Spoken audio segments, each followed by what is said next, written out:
ভোদা তুই কি থামবি? চোদনা মুখ দিয়ে এমন আওয়াজ করছিস মনে হচ্ছে আমি তো পুঙ্গা মেরে দিয়েছি। বালা আমার পামা সব চলে যাচ্ছে, আর আমি তো আওয়াজ করতে পারবো না।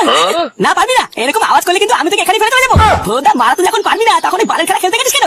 বালা মারানোর ক্ষমতা নেই, আবার বাতে লাগছে তুমি অন্ধকার। এই তোর জন্য আজকে আমরা খেলাটা গোহারা হারলাম বুঝলি? বালা তোকে একটা কথা বলবো শুনবি? আজকের দিনটা বেলা তোদের বাড়ি থেকে থাকতে দিবি? বাড়ি গেলে দাদু আমার সাথে ভাঙবি আমাদের বাড়িতে? তুই কি পাগল হলি? তোকে এই অবস্থায় লাউরা আমাদের বাড়িতে নিয়ে গিয়ে আমি চোদন খাই নাকি? আমার মা যদি একবার দেখে খেলতে গিয়ে তোর পা ভেঙেছে, কালকে থেকে বোধহয় আমার খেলা বন্ধ হয়ে যাবে। এই ওইদিকে দেখ, ওইটা ফটকে কাকা না?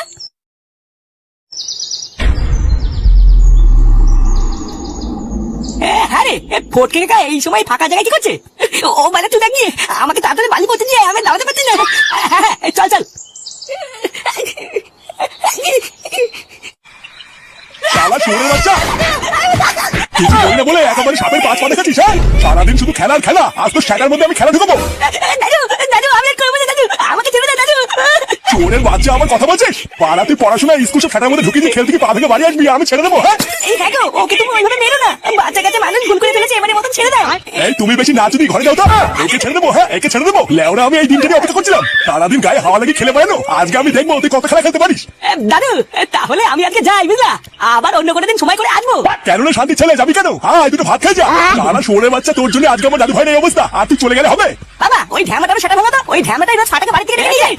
মা না দাদু, আমি কিন্তু রোজ ডাকি না, মাঝে মাঝে একটু আধটু ডাকি। তুমি যদি বলো তাহলে কালকে থেকে ডাকবো না। চোদনা, তোকে যদি এই বাড়ি আশেপাশে আমি আর কোনোদিন দেখি তো সেটা আমি সেদিন ভাঙবাই বলে দিলাম। যা বেরো বোকা চোদা।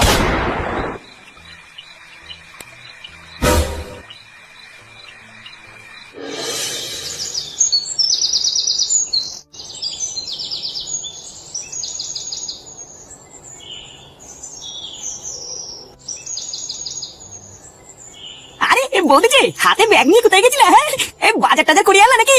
হ্যাঁ গো, একটু বাজারের দিকে গেছিলাম বাজার করতে। বাজার করে রান্না করে মেয়েকে খেতে না দিলে তো মেয়ে আবার স্কুলে যেতে পারবে না। হ্যাঁ তাও ঠিক, এখন তো আমার পোল্টুর শরীর ভালো নেই, না হলে তো ওই বাজার করতো। তা পোল্টুর এখন শরীর কেমন আছে? ও ভালো আছে তো? হ্যাঁ না গো, তোমাদের পল্টুদা না ভালো নেই জানো, কেমন যেন একটু হয়ে গেছে। এই পল্টুদা ভালো নেই মানে? পল্টুদা আবার কি হয়েছে? শরীর টরীর খারাপ নাকি?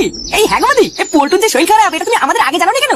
এই না ওর কোনো শরীর টরীর খারাপ হয়নি, ও একদম সুস্থ আছে। আসলে সেই দিন তোমাদের দাদা বাড়ি ফিরে আসার পর থেকেই না কেমন যেন একটা পাল্টে গেছে জানো। সব সময় ঘরের দরজা আটকে চুপচাপ একা একা থাকে, কারোর সাথে কোনো কথা বলে না। এমনকি আজ সকালে কি হয়েছে জানো? হ্যাঁ গো, তুমি ঘুম থেকে উঠে পড়েছো? এই শরীর নিয়ে তুমি বিছানা থেকে উঠতে গেলে কেন? কিছু প্রয়োজন হলে তুমি আমাকে বলবে তো। আমি কখন উঠবো কি না উঠবো সেই কৈফিয়ত আমি তোমাকে দেবো নাকি? তুমি এখন যাও এখান থেকে, আমাকে একটু একা থাকতে দাও। সে কি গো, তোমার শরীরটা খারাপ বলেই তো বললাম, তুমি এত রেগে যাচ্ছ কেন? তোমার কি এক কথা কানে জানে নাকি? তোমাকে বলছি না এখান থেকে যাও। বাড়া এখন তো দেখছি তোমার জন্য এই বাড়িতে থাকো আমার দায় হয়ে যাচ্ছে। তুমি চাও নাকি হ্যাঁ এই বাড়ি থেকে আমি বেরিয়ে যাই? ভোদাগুলো কোনো জায়গা থেকে শান্তিতে থাকতে দেবে না, যেখানে ভাববো একটু শান্তিতে থাকবো সেখানে এই মাগিটা এসে হাজির হয়।